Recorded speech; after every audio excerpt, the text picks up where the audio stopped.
So, update for today. Today is March 20th. The eviction notice said I had to be out by March 19th. So it's finalized. Now we have no lease because he played a game. Now I asked for a lease and got a yes for the last 3 years. But every time I waited here, took a day off every single month as a game, either maintenance showed up and said they can't do it, or he didn't show up and changed to a different day, or he changed to a different day and I took a day off of work just to deal with his bullshit, and then he doesn't show up and changes again. Or he plays another game with my roommate, and my roommate goes in the senile mode and doesn't know to ask. Just all these games for 3 years with a lease. So, I know I don't have a lease, even though I should have one. I have paid every month's rent, and as soon as I go back to work, I'll be happy to pay this month's rent. I also did have the money to pay this month's rent, but now my roommate's using his rent money to go to the doctors, and I'm using my rent money to go to the doctors. So, I mean, if the landlord's going to kick me in my injuries, obviously I'm going to have to use the money to look into my injuries. We can't just leave myself injured. So, with these problems ongoing, it's time for me to die. I'm not saying that for attention. I don't care if anybody cares or not. This is what's going to happen. I'm going to be thrown out of my housing because I've been abused over and over. Nothing more. Nothing more than other people kicking me, hurting me, poisoning me, literally stealing my wages, literally crippling me so I can't drive, crippling me so I can't walk, these type of things. This is why I'm getting thrown out. Now they can twist and try to lie and say I didn't pay my rent. No, we had the money right there for him. But we are getting sick for 7 years. We've had a waterfall coming in for 7 years. We're brought to his attention over 100 times. His maintenance has seen big piles of mold that was so gross they said, I'm not fucking touching that, I'll get sick. Literally, we got maintenance saying they'll get sick if they fix this mistake. On top of this, we have a visible waterfall that comes in when it rains right down the wall. I took a video of the bathroom one, but you can clearly see where the water's coming in from the video where the foam is. You can see where the foam has prevented the leakage, but now the water goes around the foam down the wall and just drips down. Now this hole was gaping for 3 years, the first 3 years we were here. We asked him to fix it, he didn't, after 3 years of seeing buckets of buckets of buckets of buckets of water. Now I also have had lots of financial difficulty because I have a $600 electric bill during winter and $400 during summer. Now this continued the day we moved in. The landlord likes to again twist, lie, and manipulate, but every other tenant in this building doesn't go over 200. When we moved in, the first days we moved in, we had no television, no nothing. We had no electronics, nothing. All the windows were closed all the time. We were getting sick, but we didn't really get heavily sick until about the second and third year after it started to build up in our bodies. But the windows were closed, heat was being trapped in, we had plastic over the windows, everything. No television, no microwave, no extra toaster ovens, nothing like that at all. No electronics, no extra light bulbs, no lamps, nothing when we first moved in. What was our electric bill like? 200 over everybody else who was using televisions, appliances, had 5 things going all the time. Our electric bill was 200 over anybody who had a bunch of electronics running. This has always been the case with this apartment. Now, it's one of two things or both. Now, for one thing for sure, we have a gaping hole where waterfalls is allowed to go in right above a heater. So we got water going down in back of a heater, down a wall, inside a wall, down siding. On top of that, this hole is gaping and goes right through the window and has no protection. So our heat goes right out that window. So of course, that's an electric heater. That's going to boost up the electric bill.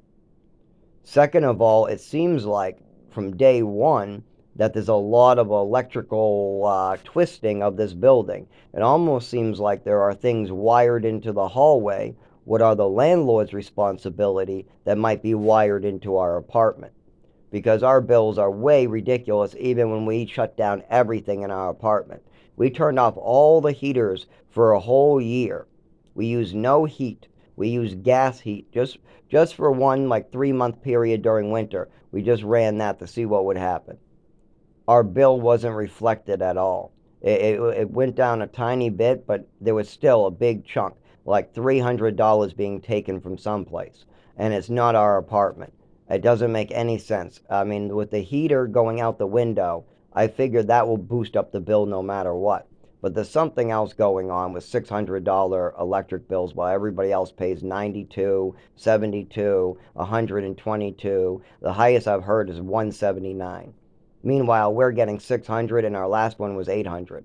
This is ridiculous. When we first moved in, there was 350, 300, and this is with nothing running. This is with no electricity being pulled from our apartment, and we're paying $300 electric bills. There's something fucked up here. And so we have financial difficulty with so many people screwing us financially. And every time we try to get legal help or try to get medical help, of course, my name comes up with my mother's bullshit. I mean, I can't complain about mold if the doctors won't look into it, can I? If I can't get any doctors to look into my health for a broken leg, how can I expect to get anything looked into for mold? Of course not. I can't even get a 25-year-old disorder that people have seen for 25 years looked at. I'm fucked. So my update is, my eviction notice says I was supposed to be out on March 19th. Today is March 20th. I have contacted lawyers, but they're not biting and they're not going to really help. I'm going to have some court-appointed lawyer who's going to run me around, give me a railroad deal, and then I'll be thrown to the street to die. So then I'll try to move into a shelter, but with my disabilities and without doctors working with me, that's not going to work. No shelters ever work for me with this disability until doctors give me paperwork that explains my disability. Shelters are out of the question. I just get abused. Literally, I'm not even kidding. Dragged, hurt, seizures. I literally, like, I'll have a seizure and then they'll literally try to drag me or move me and then I'll have another seizure, stuff like that. Or here's another one. I can't move in the mornings. It takes me like 3 hours of physical therapy before I can really move. I could try to, but I would fall. I would look really out of the crawl sometimes. So because of that, that would be a problem as well. Also, I fall in the cold. So sometimes if you have, like, I'm waiting in line to get in the shelter, if it's below like 40 degrees, I might have a seizure or fall while waiting, and then the ambulance takes me and I lose my bed. Then they don't let me back in the following day. With my disability, it has to be documented. Then they'll make exceptions. Once when my disability has been documented, then if I fall and have a seizure while in line, I get to come back to my bed. If I have a seizure or fall in the shower, I get to come back to my bed.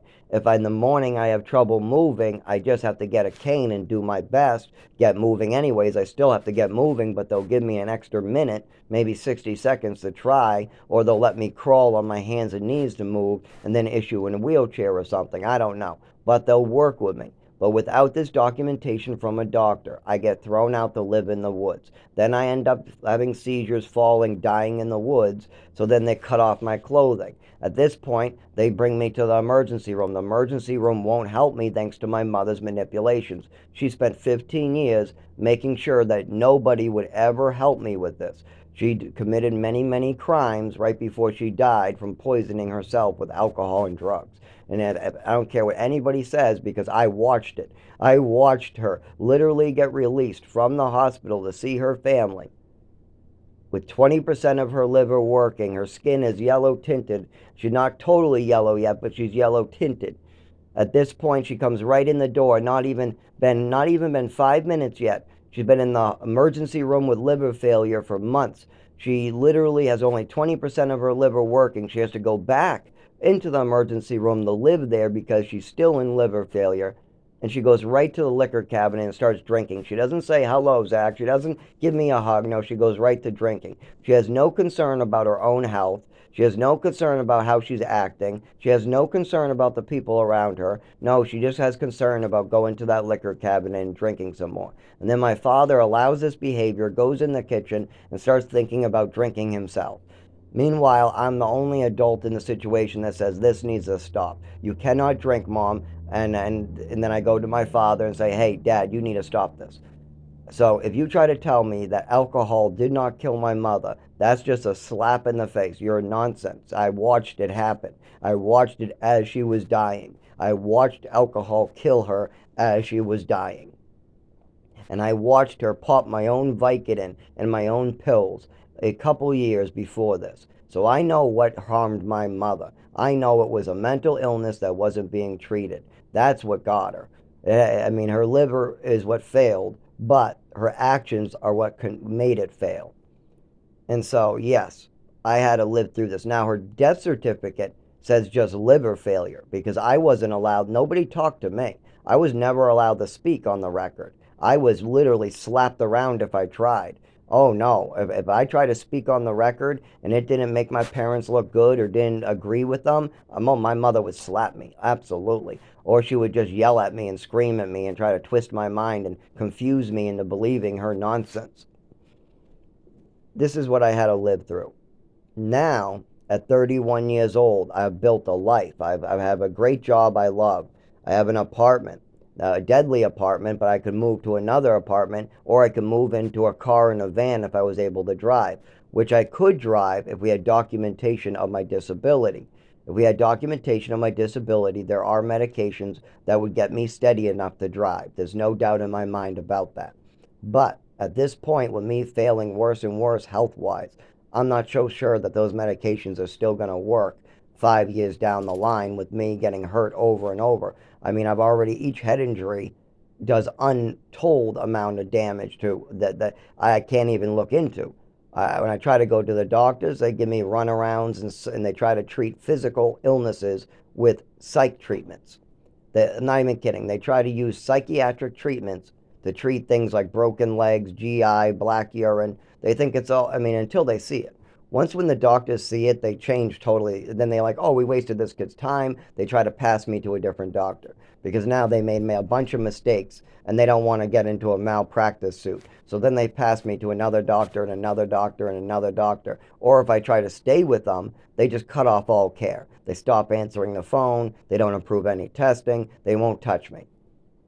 This is what continues to happen to me no matter where I go. And this is going to continue to happen. My mother went to Massachusetts from age 4 to 7, something like that, making up mental illnesses and giving me pills and drugging me. She then brought me to Texas, making up mental illnesses, making up mental illnesses. Then she moved me to New Mexico, where I had a whole different ball game of shit happening, and they pushed mental illnesses. Then I was brought to Maine, and I got no health care, no education, nothing. Just vacation time for the whole time in Maine. Then I get brought to Massachusetts. Drugs and nonsense and made up stories go along with my mother. Again, my mother just keeps on going along with these mental stories and trying to convince me they're true. I'm literally being brainwashed into believing that breaking up with my girlfriend and being sad about it is depression. It is a lifelong depression. That taking medication and having a scared, depressed feeling that makes you feel suicidal, that is a lifelong thing. And I'm describing these things properly to my mothers, to my teachers, to the people around me. But see, my mother is the problem in this equation. She's the one who's in control of my health care and the doctors. So only her statements are the ones that really get put down with the doctors. Oh, he's bipolar. And she tried to get schizophrenia put down multiple times. I heard her say that so many times, but the doctors told her no, no, no. But she kept on trying for life. Till the day she died, she still wanted me or wanted those pills. She still wanted a prescription of schizophrenic pills. She said it straight out. She wanted a prescription of schizophrenic pills and she wanted me to take them. Now, why she wanted this, nobody knows. She said it was because I hear voices and I play with action figures. But I don't hear voices. I've never heard a single voice but my own in my whole damn life. So I don't understand. The doctors don't understand. Nobody understands where she made up this mental illness. I think it's something to do with her wanting something to be wrong so that way she has a scapegoat for her own behaviors. Or maybe it makes her feel better than somebody else. I don't know. Or I really know it's part of Social Security too, but she already had me so drugged up on drugs that I was drooling in a corner and I would never be off of Social Security. The only reason I'm off of Social Security now is I'm honest and I'm following Jesus. The Social Security doesn't like that. They want me to lie and go along with my mother's fantasies to get Social Security. And some of them are true. Like, I do have PTSD and anxiety. Those are true. I am hyperactive and I do have attention deficit disorder. I did have some type of reading problem, with probably that one where you have problems reading. I also looked like I was anorexic and I was underweight, but that I can explain that easily. If you go through my life story, it's very clear why I was underweight. I'm being poisoned repeatedly. Of course, I'm going to be underweight. I'm lucky I survived. I'm lucky I'm still alive. I've already had cars run over my hair. I survived an overdose at age 7. My mother gave me a full bottle of Epicac. She continued to poison me repeatedly with dangerous drugs and pills. She messed around with those pills. She gave me opiates on top of those pills. I mean, she literally, when I ended up getting prescribed Vicodin, she ended up taking him herself and not even looking into why her son is on the floor in the first place. Why was I prescribed the Vicodin? Because I was found on the floor with severe migraines. And this was ongoing headaches. I reported these headaches to be continuing here and there, about once a week, once a month, whatever, but it's a side effect of the medication. It very well is. They went away as soon as the medication went away. I never had one again. As soon as I made the medication go away, these severe headaches that went along with them went away. A lot of this stuff I was able to stop by just stopping my mother's druggings. I believed in a fantasy, that's why I'm hurting. I believed in my mother's fantasy, so did the doctors. I listened, I did what I was told, and that's the real reason why I have to die. I did what my mother and father told me to do. That's it. That's why I have to die. My mother and father told me to take these pills. My mother and father refused to call an ambulance. My mother and father wanted to move from state to state. My mother and father didn't let me get any education. My mother and father rather vacation than think about my education. My mother and father didn't want to bring me to the ER when I'm on the ground during fireworks. My mother and father didn't want to bring me to the doctor after I was brought to the ER with severe headaches. Instead, my mother wanted to take Vicodin.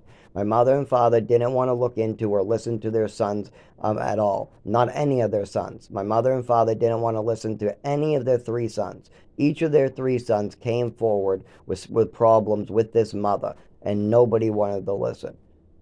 This is the thing, and that's a key point here I'm going to leave on. Every single son in the family said there's something wrong with Patricia, my mother. This is Pat. It's my father's second wife. Every single son, that is her biological son, her adopted son, and her stepson, all 3 said something is wrong with her. And I'm the one who knows what it is. Of course I do. I spent more time with her going mental, and as she got older and older, she lost control more and more. As she drank more and more, she lost the control of more and more. As she took more and more pills, she lost control more and more. And as she lost control, she kept on writing stuff into my medical records. She kept on making up little nursing stories that made her feel like a doctor. She loved playing doctor. Well, now when I go to the doctors, I can't see a real doctor because my mother wanted to play doctor. Well, that's fucked up. So now I'm going to be thrown out of my house. I can't use a car, I can't use a van, and I can't use the shelter. So I'll have to live in the woods once again. I'm shortly after that going to die. And it's because of other people's choices. Very clear. Nobody's choices but other people's. If I was allowed to have my civil rights, and if I was allowed to be treated like a human, then I could get better right now. It wouldn't be an issue. I am going to get better. My kidneys are getting better. My GI will get better, but then if I push myself too hard, something else is going to happen. Plus, there's always the seizures. For 25 years, that's never going away. I will always fall, but I can get back up and try again. But if I don't treat this condition after 25 years, there's no hope. There's no hope at all for me to survive with all this going on, with the mother spending 15 years poisoning and manipulating doctors. I mean, I'm going to need medical care. But my mother and father have made it very clear that they don't want me to get medical care. They don't want to fix their mistakes. They want to leave their mistakes for other people to clean up that are disabled and don't have the skills to clean up their mess. They want to twist the truth to manipulate it and make people look a fool. What's even worse is they don't even ask questions. They make assumptions. You ever heard of when you assume, you make an ass out of you and me? My mother, father, and his third wife make so many assumptions that they just look silly. They're constantly looking a fool because they're constantly making assumptions without talking to people, without fully understanding the situation, without going through the details. So instead, they just want to have their lives be easy, make assumptions, make up stories, fantasies, and then blame and hurt other people. That's it. Literally, my father is hurting me right now. If I need to go to the doctor today, and I try to go today, my father's choices and actions, my mother's choices and actions is gonna get me hurt today. That's simple. I'm just gonna sit in a bed. That's all I'm doing. I'm sitting in a bed waiting for a doctor. But as soon as that doctor reads everything my mother and father has said in the last 25 years, I will be released with no further testing. They will not look into anything I'm talking about. They won't even write a damn word I say. And why is that? Because my mother and father spent their whole lives, my whole childhood, my whole adulthood, trying to make this seem like something it's not. And it took me, I was a child, so you can't blame me. I had no idea that taking a full bottle of Ipecac was not a normal punishment. I had no idea that an overdose isn't an allergy attack at the time. I had to reflect. I had to go to therapy. I had to relive my PTSD nightmare over and over and over so I could talk about it and talk to professionals and learn what these things really mean. I didn't really know what was going on until about 23. Oh, I knew a lot of the stuff that was going on. Like, I knew a full bottle of Ipecac was wrong. I knew that getting sick every Halloween with a mystery illness, with my mother, no, wanting to get her way, and then all of a sudden getting her way because I'm sick. I didn't realize that that could be something. I didn't realize if from age like 6, 5, all the way up to 13, you get sick every Halloween the same way. Your mother says, I don't want you going out to getting candy or trick or treating. Then everybody around you says, no, it's fine. Let your son go out trick or treating to get candy. Then my mother gives me pills or a cookie and I get sick. Because some years it was a cookie, some years it was orange juice, and then some years it was my regular medication. Then I would vomit, get pale, get very weak, get very sick. She would come out and say, you don't look good, you're not going out. She would put me in a room, baby me for 24 hours, and then I would get better. And this would happen every Halloween, and I would not be able to get any candy. I had no idea that that is something more serious. As a child, all you know is you got sick on Halloween after eating a cookie, after a glass of orange juice, after your regular medication, and then you mysteriously got sick for a day. You have no idea what that is. Getting sick on Halloween over and over. I think she did skip one where I did end up only getting partly sick and I pushed through it. There might have been one from age 6 to 13 where I pushed through it, and I was only partly sick. I complained about feeling sick, but I still wanted to go out. And this had nothing to do with candy. There was no candy involved. I wasn't able to go trick or treating. I wasn't able to get the candy. In our household, all candy was locked up, and I had no access to it. If I wanted candy, I had to ask my mother and have one piece. That's all. So there was no candy involved whatsoever.